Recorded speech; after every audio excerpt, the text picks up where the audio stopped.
ตรง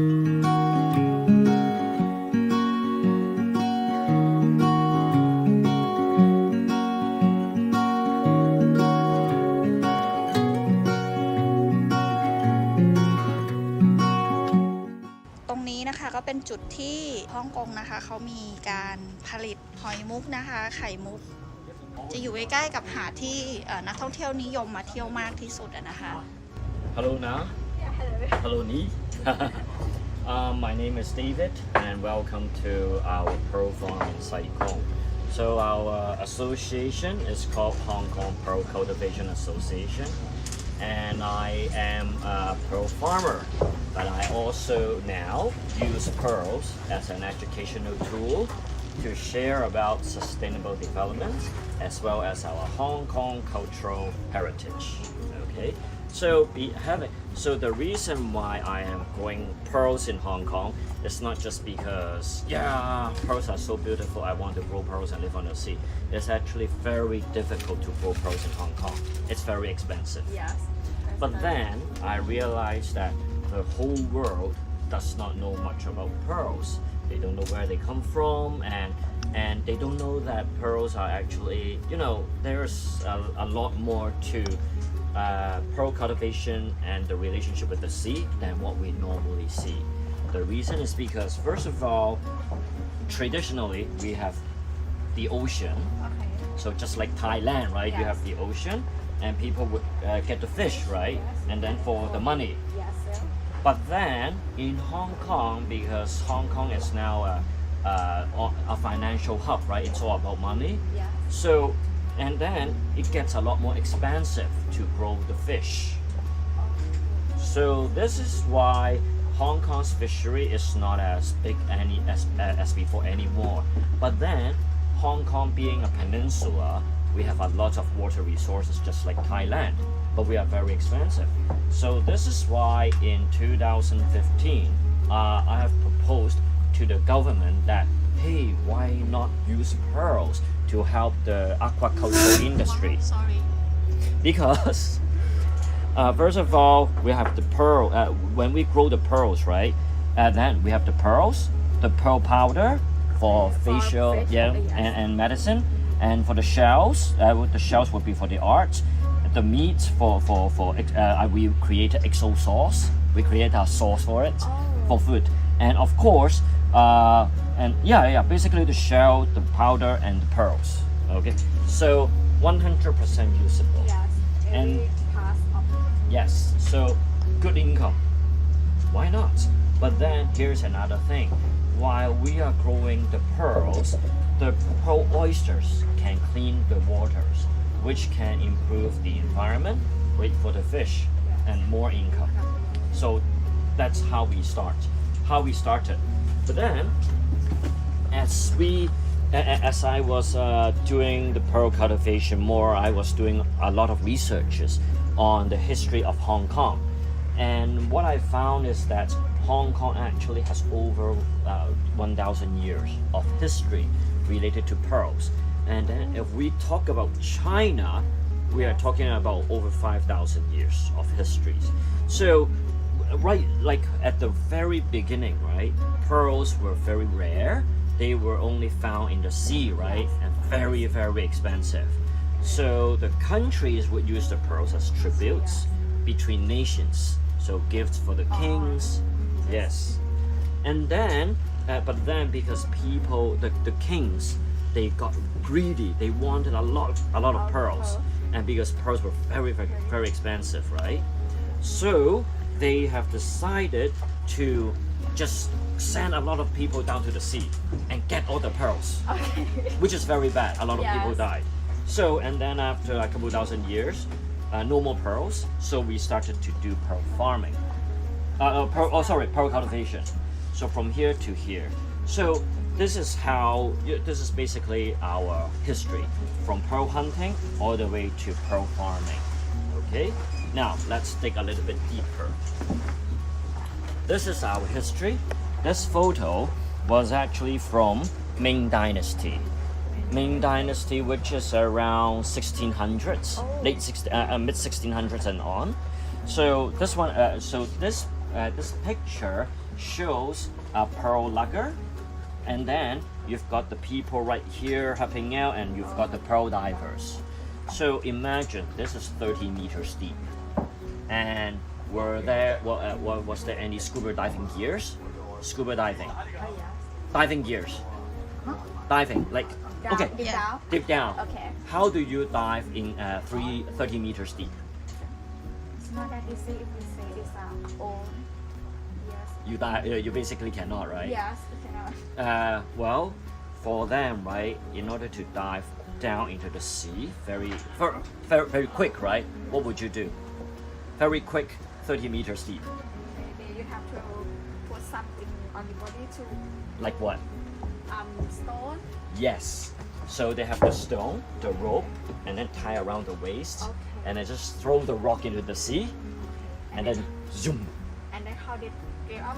Oh, Up? okay. So first of all, they untie, right? Untie and then just go up. Oh. Just pull the rope Okay. and then go up. Okay. But then, 30 meters deep. What about breathing? Yes, it cannot. Cannot breathe, right? Yes. But look at this. Oh.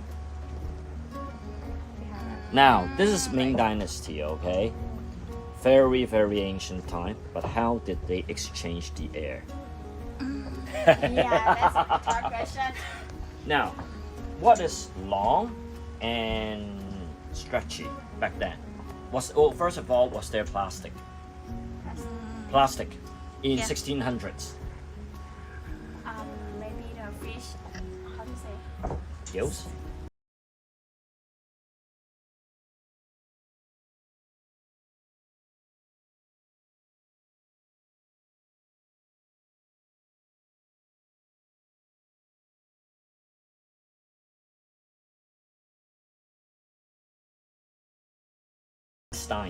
Animal intestines. Oh, it's pig. Pig intestines. Oh, ไส้หมู จริง ๆ ด้วย Really? So pig intestines are long, right? Animal Yeah. intestines very long and like a tube, right? Yes. So Did you basically, that one? and then breathe. Must Eh. be very clean. Yes, they have to clean it, but then they could not breathe, right? Because Yeah. air poisoning. So they die because they were breathing their own carbon dioxide. They die. Okay, so very bad. And also because of greed, they were just sending people down to the seas and then just get all the shells. And then the sea does not have any more shells. Very bad.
there are bodies of waters, including seawater or fresh water, there might be shells, right? So when there are shells, they might be able to grow pearls. So this is why the whole world can actually grow pearls. Even Scotland had it. Okay? Everywhere in the world. Yes, everywhere in the world. Now, the pearls that we commonly see nowadays would be the gold one from where? Southeast Asia ออสเตรเลีย เมน ฟิลิปปินส์ ฟิลิปปินส์ อินโดนีเซีย Yes. เมียน Okay. มา Myanmar, yes. Yes. Wow, you know a lot about pearls, huh? How about white ones? ออสเตรเลีย Australia, black ones. เฟนโพลิเนเซีย That's right. So, do you sell pearls? Yes